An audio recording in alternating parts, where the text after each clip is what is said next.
And we're back here. Just going to go back to the questions here quick. So, just I had left off where Benny said he was liking the man sitting waiting for Dr. Moore. And the man replied, "You do? Well, come on over here so I can see you." Benny climbed into the man's lap. "Have you got a dog?" he asked. "No," said the man. He's gone now, but you can see him in my watch. See? He took out his pocket watch and showed Benny. Benny looked at the dog. "He looks like a very good dog," he said. "I have a dog, too. His name is Watch." Just then Watch came in with Dr. Moore. "Good morning," said Dr. Moore. "Benny, you can go play with Watch." Benny ran out, and the man said, "Dr. Moore, where are my grandchildren?" "That little boy is one of them," said Dr. Moore quietly. "That beautiful little boy?" said the man.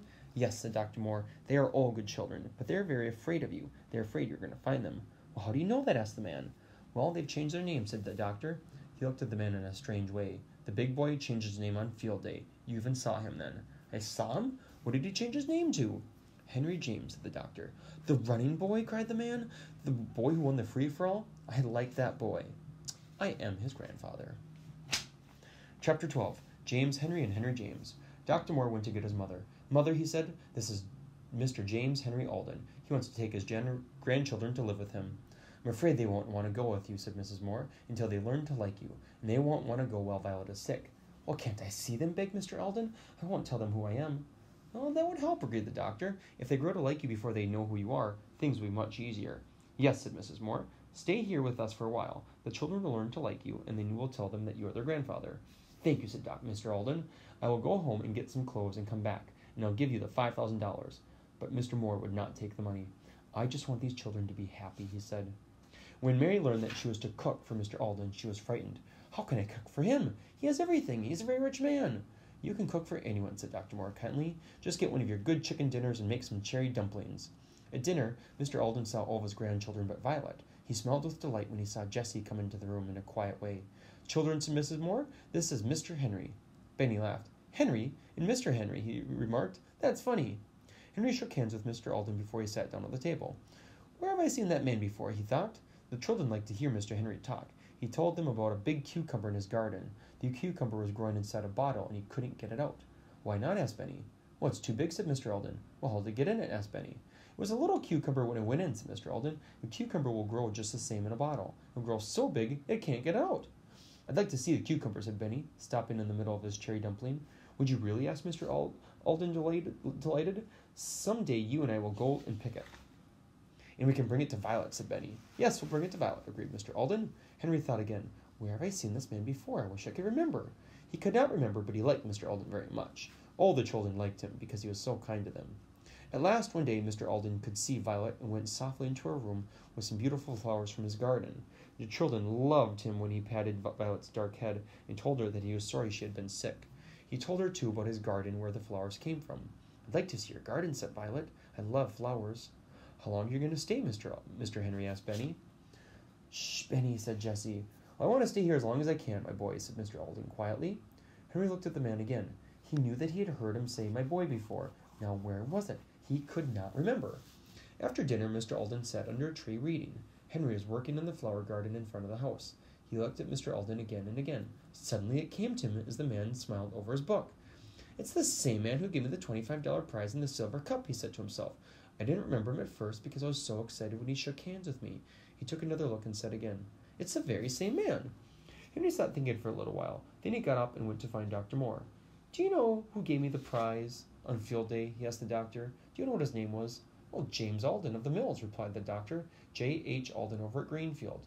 He did not look at Henry while he was saying it. Poor Henry was so surprised he almost fell over. That kind man was his grandfather? He went out and sat on the steps to think it over. To begin with, this man was too young. Henry had thought of his grandfather as being an old man with white hair, and Mrs. Moore had called him Mr. Henry.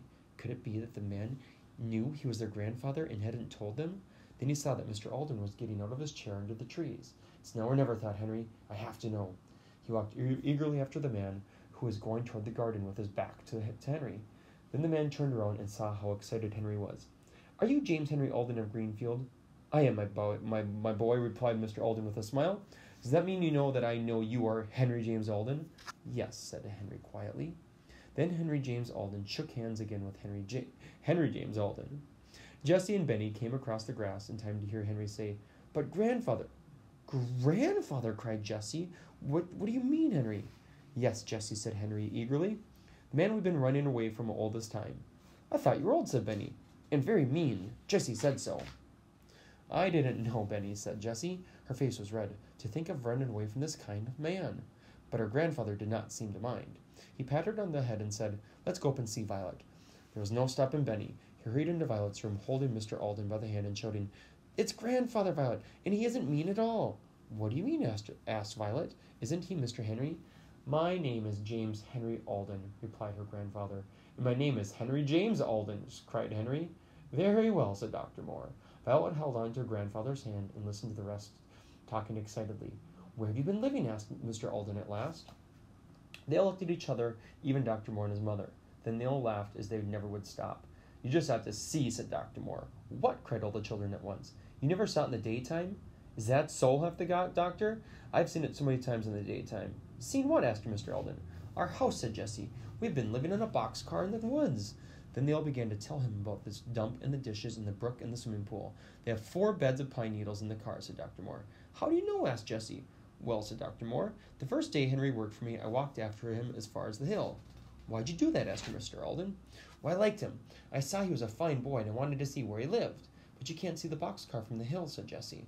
No, but I came again that night and looked around. About 10 o'clock, cried Jessie. Yes, said the doctor. I stepped on a stick and you heard me. A rabbit, cried Henry and Jessie. Watch, barked. Yes, I heard the dog bark, so I knew you were in that boxcar. Then I went home. But you came back? Asked Jessie. Oh, yes, when you were out picking cherries, I went up to see your house. I wanted to see if you had enough to eat and enough dishes. Why didn't you tell me? Asked Mr. Alden. Didn't you know they were my grandchildren? The doctor laughed. Yes, I did, but they were having such a fine time that I didn't want to tell. They got along very well until Violet got sick. That's when I had to tell you. I'm glad you did, said Mr. Alden. I've seen your house, too, said Mrs. Moore. I went up one day and saw all your dishes. I liked your big pitcher and teapot. All of you have seen it but me, said Mr. Alden. Well, I'll show it to you, cried Benny. I'll show you my cart made out of wheels and my pink cup. Good for you, Benny, said his grandfather, much pleased. When Violet gets well, we'll all go up there. If you will show me your house, then I'll show you my house.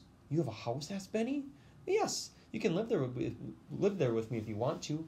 I've been looking for you children for a long time. Violet was soon well again, and one afternoon they all started out to see the boxcar. The doctor took them in his car. Many people looked out their windows to watch Mr. Alden and his grandfather. They were glad that the children had found such a kind grandfather at last. When they arrived at their old home, they ran around, all talking excitedly. Watch sniffed and sniffed all around, looking for the bone he had buried.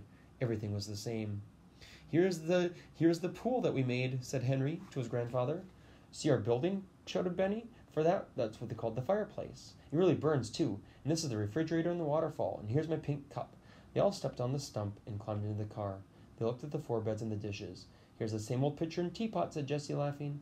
They found the blue tablecloth, and they all sat down by the brook and ate chicken and bread and butter and cookies. Benny drank milk from his pink cup. Come, we have to go now, said Dr. Moore at last. The sun is going down. I don't want Violet to take any more cold. They closed the boxcar door and said goodbye, but they were all sorry to go. Tomorrow's Mr. Alden? Well, you'll want to come see my house? Oh, yes, cried the children happily. They did not know what a beautiful house it was and what good times they were going to have in it. Okay, so you can just answer these questions now. And our discussion board question is, if you were the leader of the boxcar children, would you try to tell everyone to run away again or stay, and why? Because they were now discovered. So would you stay and maybe go with him, or would you try to run away? What would you do? And just tell me why. Have fun.